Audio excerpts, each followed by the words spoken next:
Terima kasih Anda masih bersama kami di Sapa Indonesia Malam. Saya lanjutkan, Anda bersama saya Saudara Sofi Syarif. Sampah masih menjadi salah satu masalah besar yang berdampak tidak hanya pada lingkungan, tetapi juga memengaruhi kelangsungan makhluk hidup. Berdasarkan data Sistem Informasi Pengelolaan Sampah Nasional, jumlah timbunan sampah secara nasional yang berasal dari 200 kabupaten kota pada tahun 2021 sebesar 21,45 juta ton. Lebih dari 500.000 ton sampah plastik berakhir di laut. Sementara itu, pemerintah sudah menargetkan pengelolaan sampah nasional secara maksimal 100% pada tahun 2025. 30% termasuk pengurangan sampah dan 70%-nya fokus pada penanganan sampah. Lalu bagaimana memaksimalkan peran semua pihak untuk sama-sama menekan jumlah sampah sekaligus mengedukasi masyarakat untuk bijak mengelola sampah? Kita bahas seusai tayangan yang berikut ini. Pemerintah terus mengoptimalkan upaya pengurangan emisi, khususnya dalam hal pengelolaan sampah atau limbah domestik.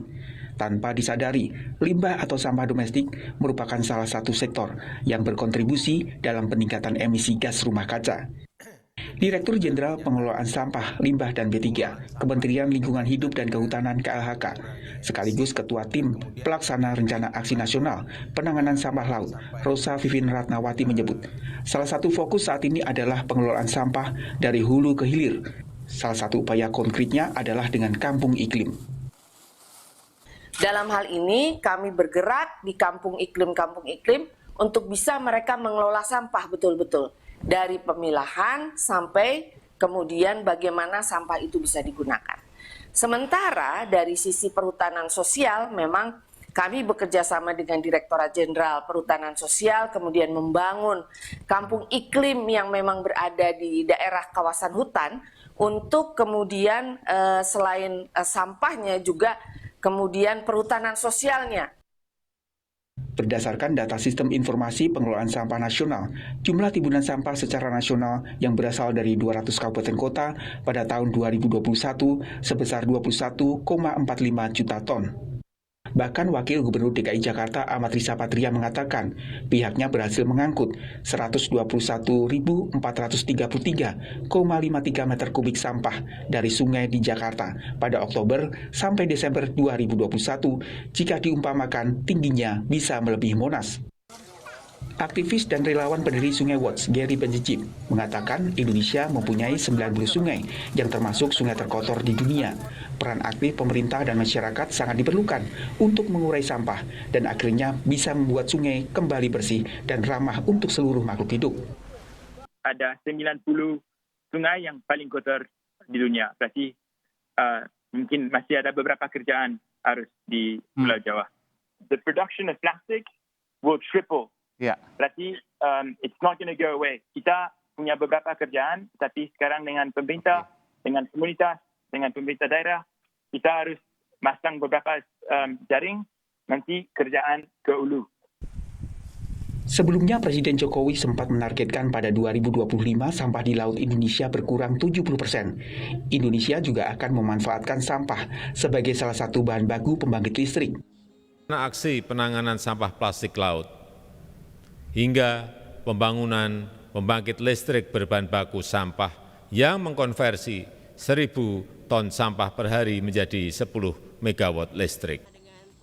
Adalah komitmen bersama dari semua pihak untuk peduli pada lingkungan, khususnya dalam pengelolaan sampah atau limbah domestik, sehingga target penanganan dan pengelolaan sampah 100% bisa tercapai di 2025. Tim Liputan Kompas TV. Lalu bagaimana cara agar semua pihak bisa terlibat dalam pengelolaan sampah? Bagaimana upaya pemerintah menanggulangi sampah dan memastikan sampah tidak terus jadi polutan terbanyak di Indonesia?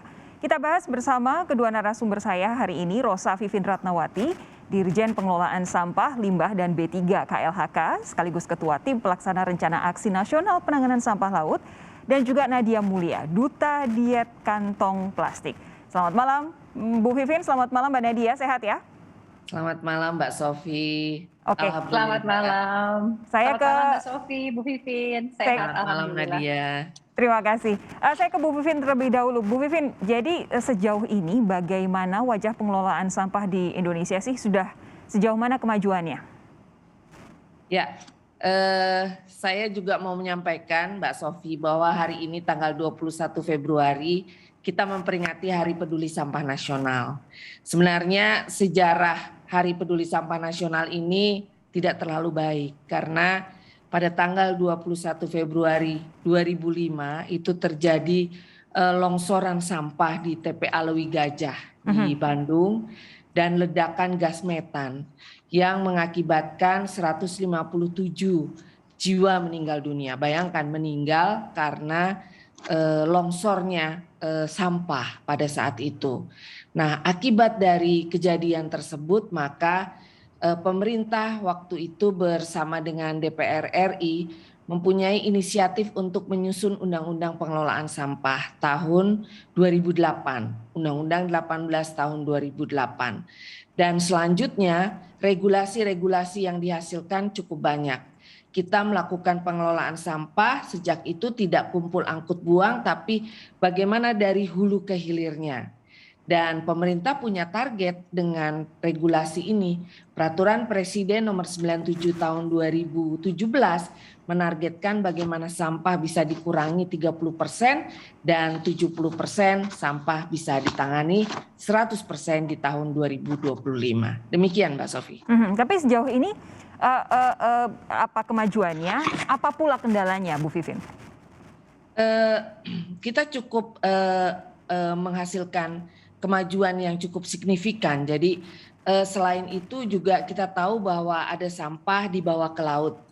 Dan dengan Perpres 83 tahun 2018 maka kita punya target adalah sampah dikurangi untuk ke laut 70%.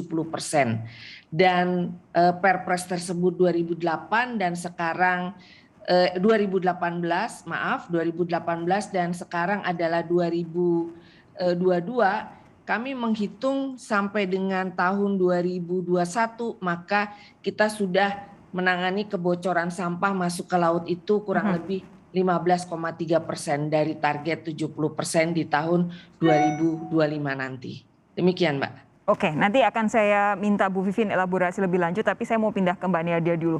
Tadi Bu Vivin kan menjelaskan gambaran besarnya, target Indonesia dalam pengelolaan sampah. Sementara Mbak Nadia itu punya tugas yang cukup spesifik sebagai duta diet kantong plastik. Sebenarnya duta diet kantong plastik itu ngapain aja sih Mbak Nadia? Jadi kalau boleh cerita sedikitnya Mbak Sofi, aku awalnya sebagai aktivis terlebih dahulu, sukarelawan, karena selama ini aku sudah berusaha untuk menerapkan gaya hidup yang ramah lingkungan. Terus kemudian ketemu dengan teman-teman dari organisasi Gerakan Indonesia Diet Kantong Plastik, ngobrol-ngobrol, wah ternyata cocok visi misinya. Akhirnya aku menawarkan diri untuk bisa ikut di situ. Nah, tugas aku sebenarnya ya yang paling utama tuh adalah untuk bisa mengedukasi kepada masyarakat. Karena believe it or not, sampai dengan saat ini masih ada banyak sekali masyarakat, kan mungkin kita berpikiran di kota-kota besar mereka sudah cukup sadar, cukup aware mengenai pentingnya kita untuk bisa memiliki gaya hidup yang berwawasan lingkungan.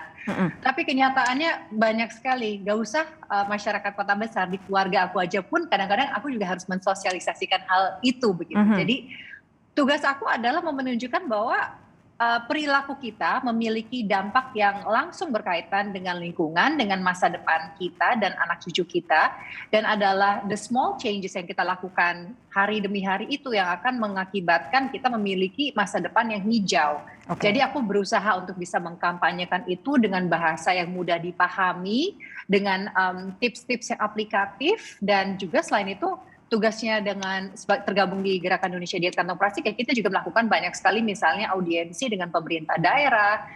Salah satu informasi yang kami dapatkan saat ini di Indonesia sudah 70 daerah yang tidak lagi menggunakan sampah-sampah berdasar plastik seperti kantong sekali pakai ya, kantong kresek sekali pakai, sedotan, styrofoam dan sebagainya. Jadi ada pekerjaan utamanya juga adalah untuk bisa membantu mengawal gitu berbagai kebijakan-kebijakan peraturan daerah yang ada. Nah, ini kan masalah plastik itu bukan hanya kantong plastik, plastik sampah aja gitu kan, kantong plastik aja.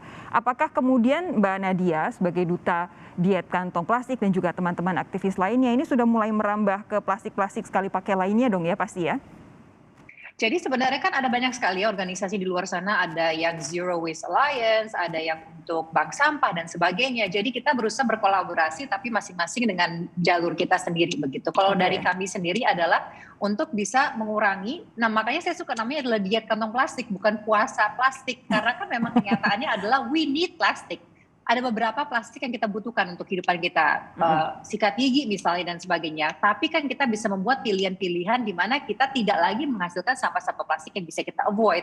Kantong kresek, sedotan, styrofoam terutama. Aduh, styrofoam itu tuh dia akan stay bercokol di lingkungan tuh jauh lebih lama daripada kantong plastik misalnya. Dan satu lagi sih Mbak Sofi, sampah limbah masker saat ini kan. Walaupun untuk masker non-infeksius itu dikategorikan sebagai limbah domestik, itu juga makin banyak. Jadi aku bekerja sama dengan yayasan lain berusaha untuk bisa mengumpulkan dan nantinya ini bisa diolah untuk menjadi bibit plastik untuk bisa di-recycle lagi. Ada guna ulangnya lagi. Betul. Oke, akan saya lanjutkan nanti perbincangannya. Kita harus jeda sejenak dulu. Sapa Indonesia Malam akan segera kembali dengan kedua narasumber saya ini, saudara. Tetap di Kompas TV.